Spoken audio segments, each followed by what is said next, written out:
This is continuing section 6.2. We just looked at equations where x equals some number for your target value.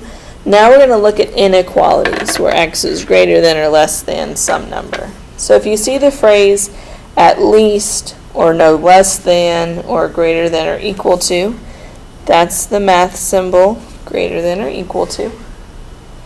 If you see the phrase more than or greater than, without the line, fewer than or less than, again without the line, and no more than or at most or less than or equal to. And then if you see exactly, equals, or is, that's this symbol. So if it's ever a range of values, we use the CDF function. If it's exactly a certain value, we use the PDF function. So now we've done the PDF. PDF's easy. CDF's a little bit more involved. I recommend getting a sheet of notebook paper out, or two. I think you just need one, because I don't quite have enough room on this page for this, but a notebook paper sheet should be enough to help you out. So to find inequality probabilities, we use a different function in the calculator, and it's binomial CDF. The C stands for cumulative. What the calculator does is it adds up various probabilities as you specify and gives you a cumulative answer instead of just one exact answer. So if we have a range of values that we need, the CDF function can save us a lot of time by collectively adding those together for us. This time x is the maximum value in the range. It's a very particular function. It always calculates the probability of less than or equal to. So it's only programmed a particular way in the calculator. We can't change the programming of the calculator. What we have to do is learn how to adapt so that the calculator gives us what we want. And that can be a little tricky. So sometimes you have to subtract from 1 to find any sort of greater than probabilities. And I'll explain this to the best of my ability. It is a little confusing, so give yourself time to kind of absorb it, because it can be a little daunting. So a student came up with a technique that I have found useful ever since she came up with it. So I'm going to share that with you. Hopefully it will help make sense of how this works. Let me adjust the camera here. So for these examples, I pulled them out of the book, and the way they're formatted, there's just not quite enough space. So I recommend working these out on a separate sheet of notebook paper and numbering them for reference. And so I'm going to do the same for mine. This is chapter 6. This is section 6.2. It's on page 5 of the notes. And these problem numbers come out of the textbook. So the first one I want to look at is number 24. It says we have a sample size of 10, a probability of success of 0.65, and x is less than 5. So I want all the values less than 5, all those probabilities cumulatively added together. So I want to focus on the sample size and the target range. So the sample size is 10. So all my possible x values are 0, 1, 2, 3, 4, 5, 6, 7, 8, 9, or 10. And I can calculate the probability of getting 0 successes, 1, 2, 3, all of these individually. But I want to cumulatively get this answer. So this is what I call the target range. This is what I want. I want x is less than 5. So I want you to think about, of these numbers 0 through 10, what part of them represents this range, x is less than 5? So you should be thinking 0, to 4. So strictly less than 5. This is what I want. I want 0 through 4. The calculator is programmed to start at 0. So if 0 is part of what you want, it's easier to put it in the calculator. If 0 is not part of what you want, which we'll look at in a minute, it's a little harder to do. So for number 24, I'm going to do a binomial C, D, F. What I want the calculator to cumulatively do is 0, 1, 2, 3, and 4. I want it to get all those probabilities and add them up for me so that I don't have to do 5 separate calculations. So I'm going to do binomial CDF, second vars, binomial CDF. It's the same on the older or the newer calculators. It asks you the same 3 questions and you put in the same values, except you have to be careful about the X value. So the number of trials is set at 10. The probability of success is 0.65, and the X value is what we have to think about. We're asking the calculator, where do you want it to stop adding up? We want it to do 0, 1, 2, 3, and 4.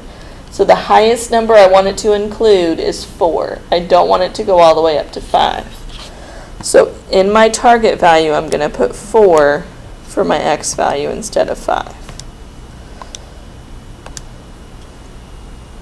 And we get 0.0949. Now these homework problems can be a little frustrating because sometimes you put in the number you see and sometimes you put in one less than that number, and you have to think about, what am I trying to get and do I want to include that value or not?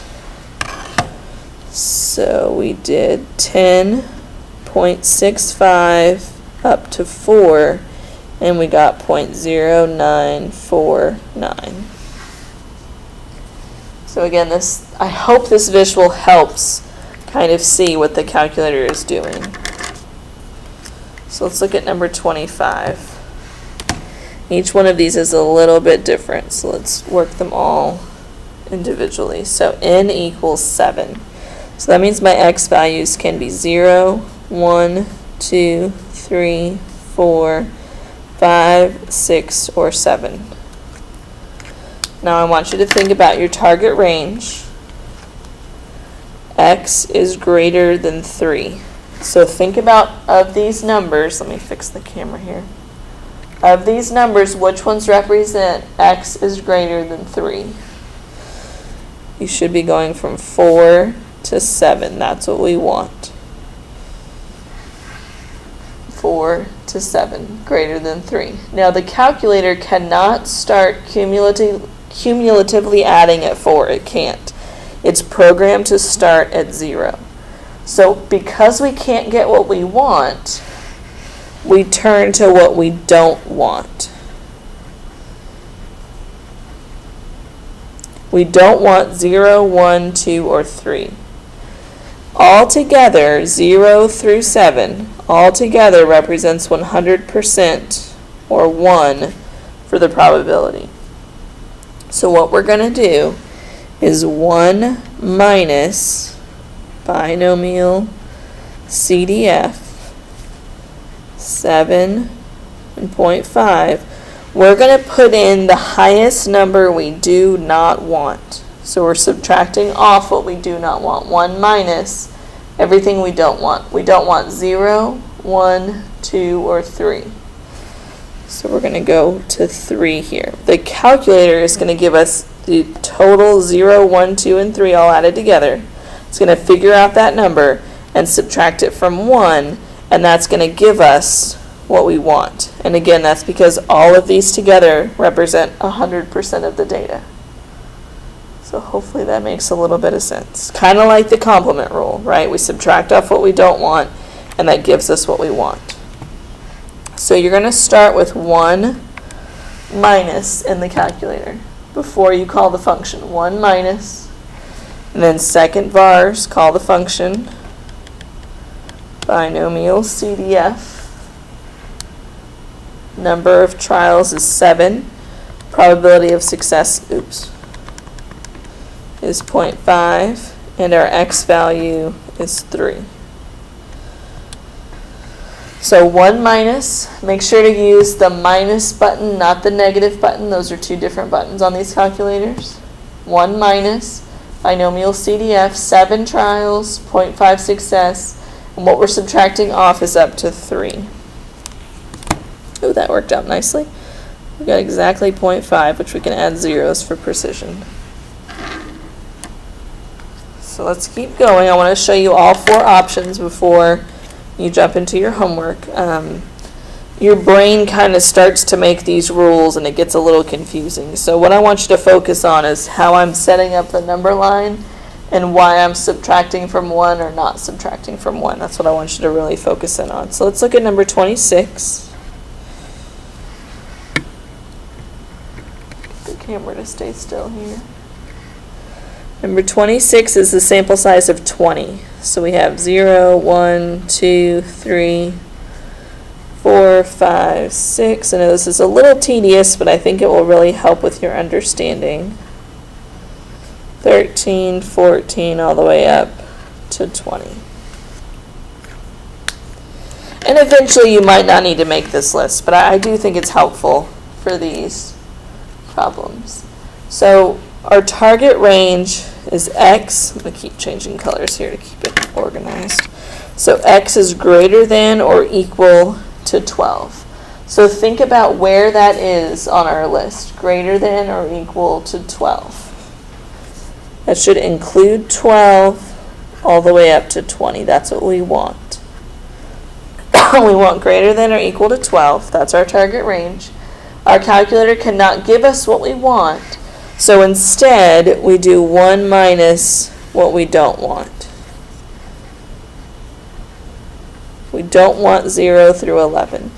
So we're going to do 1 minus binomial CDF, 20 trials, 0.7 chance of success, and we want the calculator to subtract off 0 through 11. Remember, the calculator has to start at 0, so we're going to stop it at 11. So again, type in 1 minus before you start. Second var's binomial CDF. We have 20 trials, 0.7 chance of success, and we want the calculator to stop at 11.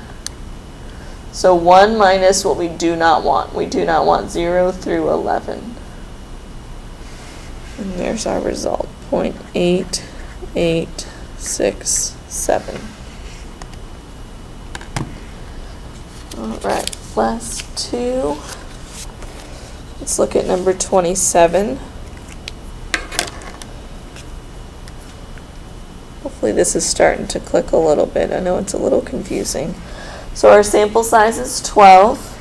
We're going to go 0, 1, 2, 3, 4, 5, 6, all the way up to 12.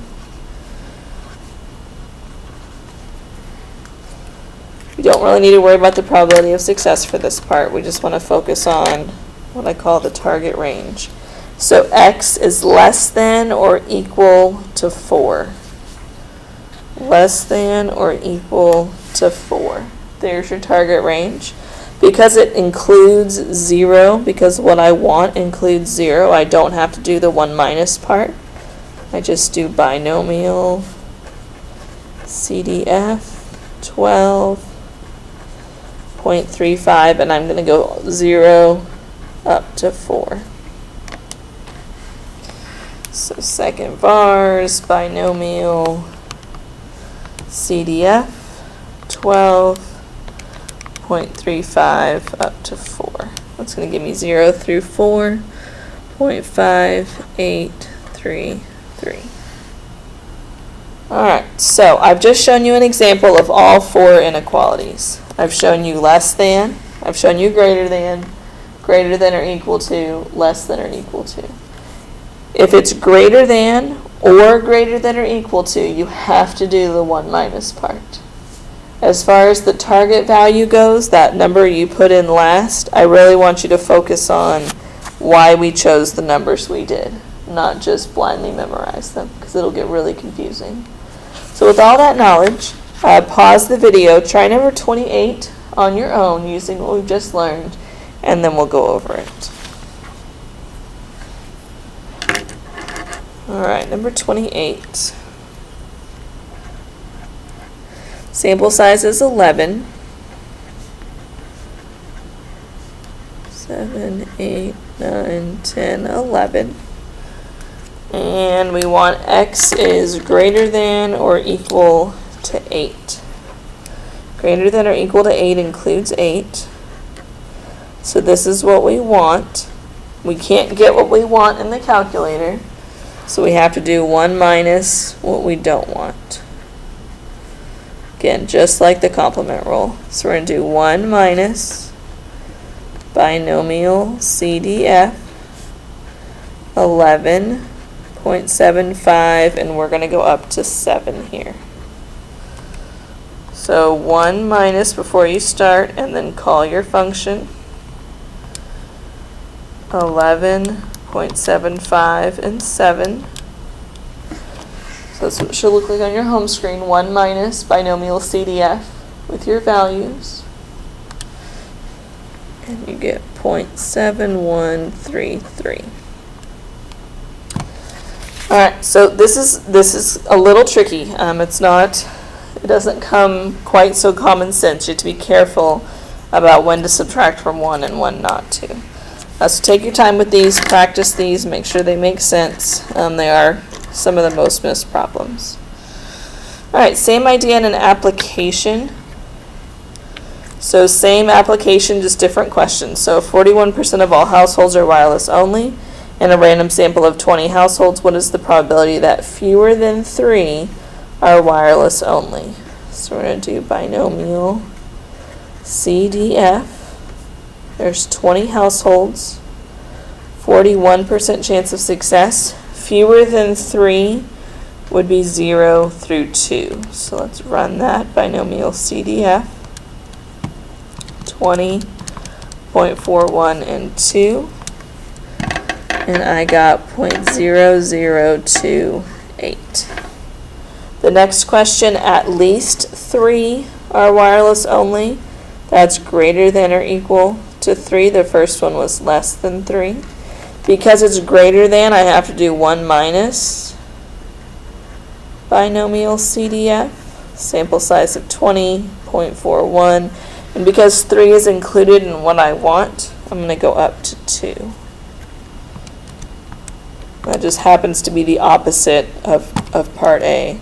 So I get 0.9972. These two added together make 1 because they're opposites of each other. The next one says no more than 5 are wireless only. So no more than 5. So that would be less than or equal to 5. So binomial CDF 20.41, and it's less than or equal to 5, so I can go all the way up to 5. So binomial CDF 20.41 and 5 gives me 0.1079. So this should be pretty straightforward. The last one's a little bit more challenging. It says between 5 and 7 are wireless only. And it says the word inclusive, which means including 5 and including 7. So when we get to the between questions, let me adjust the camera here. When we get to the between questions, you have to be a little careful. Again, I'm going to use that same approach of listing out everything I have for my options. So this is part D at the bottom. So I have 0, 1, 2, 3, 4, 5, 6, 7, 8, 9, 10, all the way up to 20. So for between, this is a little tricky. For between 5 and 7 inclusive, which means including 5 and including 7. So what you want is in the middle of your range. So what we're going to do is a 2-layer subtraction. The first thing we're going to do is binomial CDF 20.41, And we're going to go all the way from 0 to 7. All the way up to 7. That's going to give us all the way from 0 to 7, which is too much, right? We don't want all of that. So what we're going to do from there is subtract binom CDF. We're going to subtract off the part we don't want. I don't want 0 through 4. I don't want 0 through 4. So I want 5, 6, and 7. I have 0 through 7 here. So I'm going to subtract off 0 through 4, one right before my number, to get what I want. So 20.41 up to 4. So it's one less than the range they gave us. So up to the maximum in the range and one less than the range they gave us. Kind of like when you're stenciling and you cover up different parts and peel them away. Same idea. I'm spraying all of this and then I'm peeling off the part I don't want, and that gives me what I want.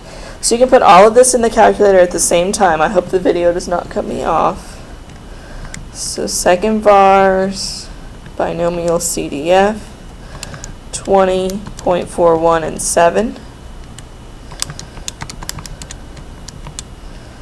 So you have the first part. Before you push enter, you just push minus. Second vars again. So again, minus, not negative. Go back to binom CDF. Then put in your one less than what you want. So you want 5 to 7, so you put in 4. Go to paste, or if you're in the old calculator, just type it all at the same time. Remember, this should be minus, not negative. And it will do all of that magic at the same time. And what it gives you is what's left here between 5 and 7.